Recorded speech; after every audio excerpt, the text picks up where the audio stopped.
Collin Seow. That today, we are very glad to have Collin to join us in this Mirormi sharing, featuring entrepreneurs, for our community, our Southeast Asia community, right? Of what it makes, for a successful entrepreneur. And Collin has been a very successful and sought after entrepreneur, trainer, coach, in the market. And it's really our pleasure and honor to find out a little bit more of from Collin, probably the secrets of for this trading journey to be really fruitful, for entrepreneurs out there or going to be entrepreneurs, right? That if you are considering this industry, trading, and how do you actually bring that to even making a business out of trading. So maybe Collin, you can share with us over all these years, you have been in this trading journey from successful remiser, to even like a move on to have like an academy or your trading circle that you have progressed very well, and you have also imparted your strategies and skills to many out there in the market. So maybe you share with us, right, what are the key recipe or secrets to have a sustainable trading journey or a fruitful trading journey, as we face challenges out there in the market. First thing first, thank you for having me. Okay, I've been doing trading for more than 20 over years. Starting from learning how to do TA in the bucket shop to becoming a remiser and trading on my own account and things like that. I think the main challenge people face is unrealistic expectation of trading. Some people, when they come into the market, they want to make a killing in the market, and I think that is the wrong type of thinking. But rather you should actually aim for being consistent in the market. So knowing that trading at the end of the day is about two things. It's about your payoff ratio, that means how much you're going to make when you're right, versus your probability. When you're how many percent when you correct versus you're wrong. So a lot of people have the wrong expectation. They say, hey, I want to make $1,000 become $1 million in the next 1 year. So when we have unrealistic expectation, they take unnecessary risks, and that's where they have a problem, a lot of challenges. So I think there are three phases in becoming a successful trader so far.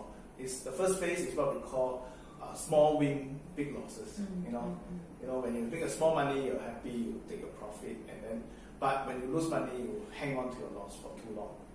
So that is the first phase that a lot of people meet. Okay, they keep their win small, but their losses is huge. So and then you don't make money at the end of the day. And the second phase is when we go into what we call small win and small losses. So this is when they start to learn how to cut loss. They learn how to manage their risk. They learn how to cut loss. But at the same time, even though they have small losses, but they also have small win, they're not able to ride the trend. Because once they have small profit, they are out of the position. The third phase is where they have small losses and then they have big wins. So that's when they learn how to in poker they say fold, don't bet on every hand, where they cut small losses, and then when they are correct, they are able to ride the trend, they are able to increase their size so that they can ride a big trend. I think that is the three phase a lot of traders will meet, and I think the word is like his lesson will always repeat itself until you learn, So some people, they always stuck in the first phase because they always do the same thing over and over again. So the key to being successful in this journey is really to know these phases and know how to cut loss. Very important. Everybody talking about cut loss, how to make your losses small, and how to increase your winning when you're right. I think that is the main thing, a recipe we call it, to being a successful trader. I see.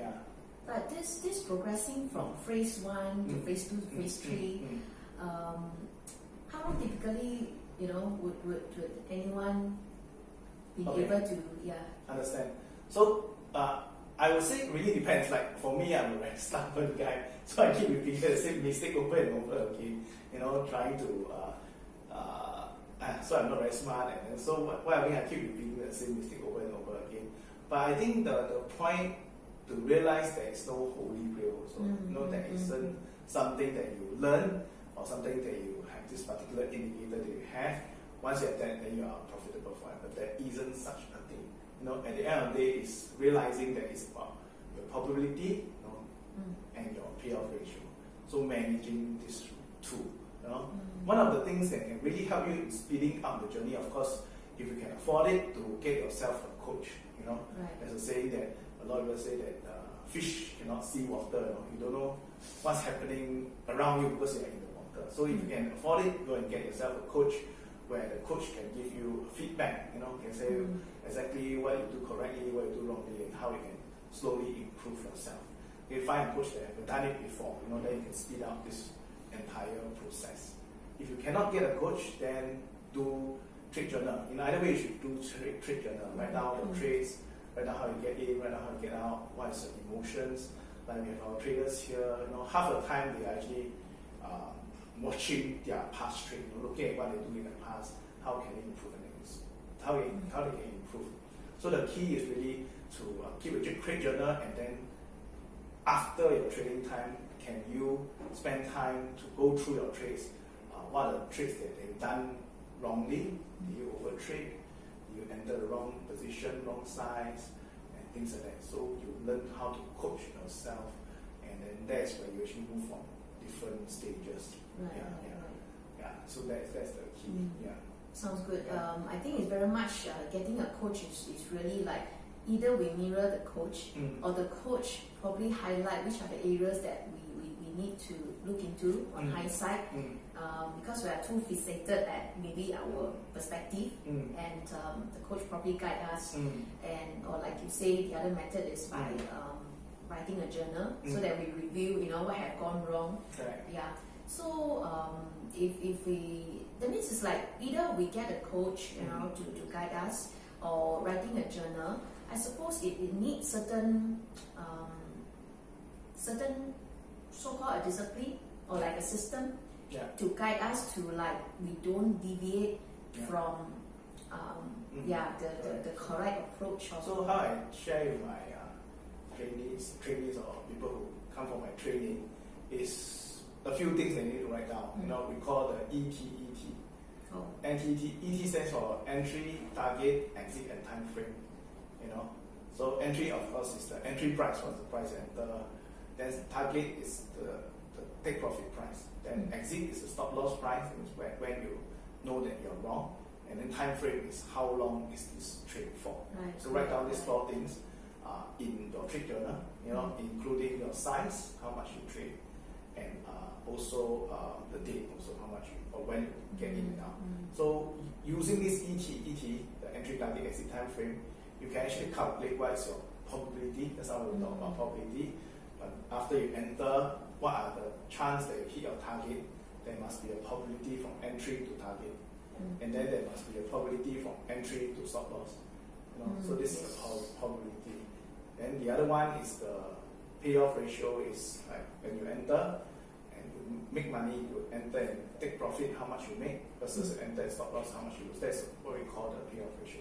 So when you go through this over and over again, then you notice certain patterns in your trades.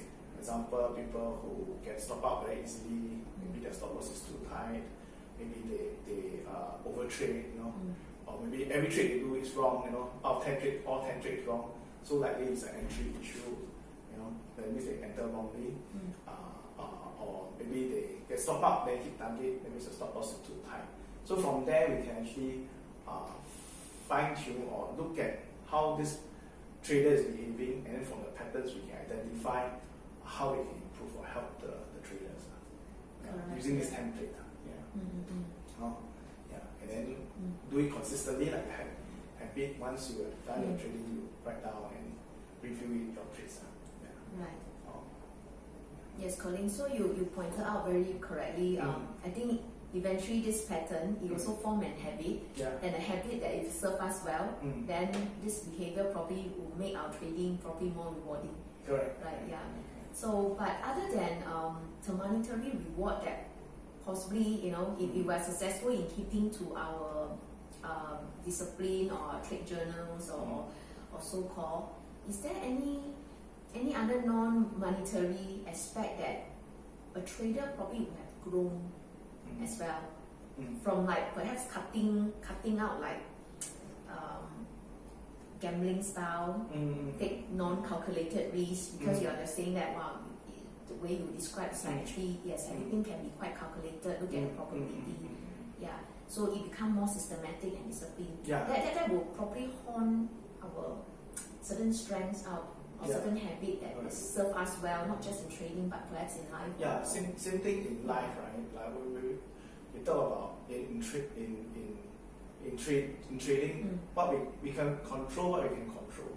Yes. You know, so what we can control are things like your ETT, how you enter and exit, you can control.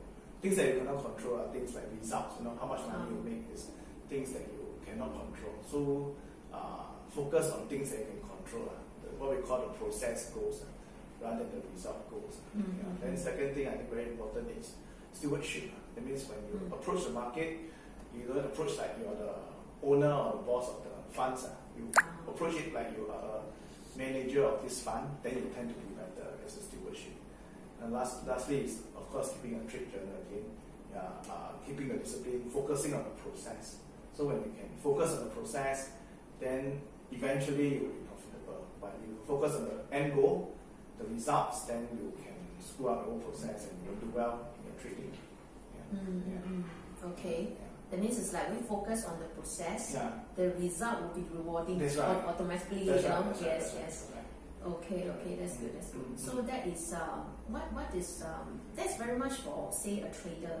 But to move on to entrepreneur, it means potentially like perhaps we don't just look into just trading our account and be happy or very emotional about our trading results. How do we progress or transcend to, okay, if let's say we look from the perspective of running. Subscribe to our YouTube channel and click the bell reminder so you won't miss any special monetization opportunities. Go follow now.